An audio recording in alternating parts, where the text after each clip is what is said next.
गोजोन हामलायनायजों लोगोसे नोंथांमोनखौ गोदान खौराङाव बरायबाय। अन्नानै नोंथांमोना बे रादाबखौ जोबजासे नायलां। लोगोसे भिडिअखौ लाइक, कमेन्ट, शेयार आरो चेनेलाव गोदानै फैदोंब्ला साबस्क्राइब खालामनो गुरै खावलायबाय।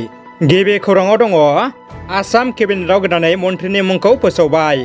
गोदान मन्थ्रि महरै सानैनि मुङा जाबाय बिजेपिनिफ्राय जयन्त मल्ल बरुवा आरो नन्दिता गारल'चा। नुनो मोन्दों गोदान मन्थ्रिनि मुं फारिलाइयाव इउपिपिएल एजिपिनिफ्राय सासेबो गैया। मख'नो गोनांदि बिटिआरनि लेङाइ गाहाय मावफुं सोद्रोमा लोगोसे एमएलए गबिन्द बसुमतारीखौ आसामनि मन्थ्रि आफादाव होगोन होनना बर' रायजो राजाफ्रा मिजिं खालामदोंमोन। गुवाहाटी बुकुनि कुन्तुलियाव गिख्रंथाव जाथाय। हानि जेंनाखौ लाना मुस्लिम हारिनि मोननै दोलोनि गेजेराव हिंसायारि जाथाया सोमजियो। बे हिंसायारि जाथाया गिलु बालु महर लाना गावजों गाव गिलु बालु लहाजों लहा बुलाय सोलाय जानायाव जायगायावनो सानै सुबुंखौ बुथारो आरो सासेया हस्पिटालाव थैयो। गुबुन सा 22 जोखोम जानायफोरखौ देहा फाहामसालियाव थिसननाय जायो होनना मिथिनो मोनो आरो बेनिनो सा 19 खैफोद गोनां थासारियाव दङ होनना जिएमसिएचनि देहा फाहामगिरिया मिथिहोदों। गावनि जोनोमगिरि बिमायानो गाव जोनोम होग्रा उन्दै गथ'खौ 5,50,000 राङाव फानदों। मध्य प्रदेशनि इन्दौर जिल्लायाव सासे बिमाया गावनि जोनोम जागोदान असे फिसाखौनो 5,50,000 राङाव फाननायनि दायाव हमजादों। मिथिनाय बायदिब्ला बे फिसाया जोनोम जानायनिफ्राय 15 सानसो जाबायमोन।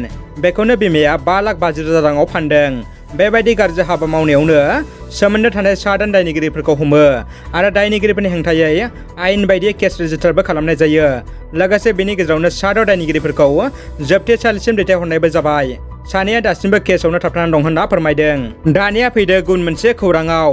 हाग्रा बिफान आरो आसाम पुलिसआ नगावनि लावकुवायाव आयेन बेरेखायै थाफैनाय बांलादेशि सुबुंफोरजों दखल खालामजानाय 200 बिगा हाखौ उदां खालामफिननो थाखाय नगावनि लावकुवासिम सौहैदों। सौहैना हाग्रा बिफान आरो पुलिसफ्रा मैदेर लाफाना गय बिफां आरिखौ दानस्रांना दखल खालामनायखौ उदां खालामो।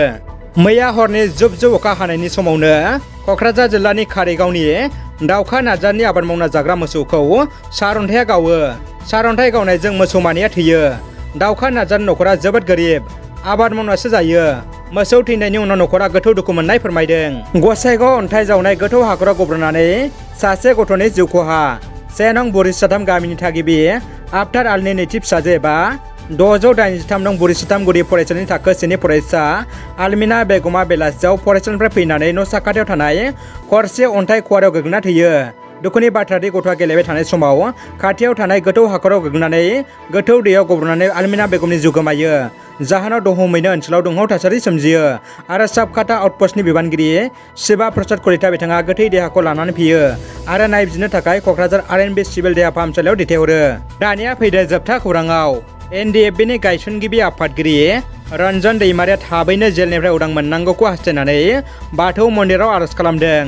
बाक्सा जिल्लानि सालबारि महकुमानि थाइजौबारि गामिनि बर' रायजो राजाफ्रा बर'नि बिर जोहोलाव रन्जन दैमारिया जाहाथे जोबथेसालिनिफ्राय उदां मोनो बिनि थाखाय बाथौ थानसालियाव अबंगसेनाव आर'ज गाबदों। मख'नो गोनांदि बे बाथौ थानसालियाव गोबां सुबुंफोरनि गाहामनि थाखाय बेबायदिनो आर'ज गाबनाय जायो आरो गोबां मोजां फिथाइ मोनो होनना फोथायनाय दङ। रादाबा एसेनोसै लोगोफोर। रादाबखौ जोबजासिम नायनायनि थाखाय गासिनिसिमबो साबायखर आरो गोजोन हामलायनाय थाबाय।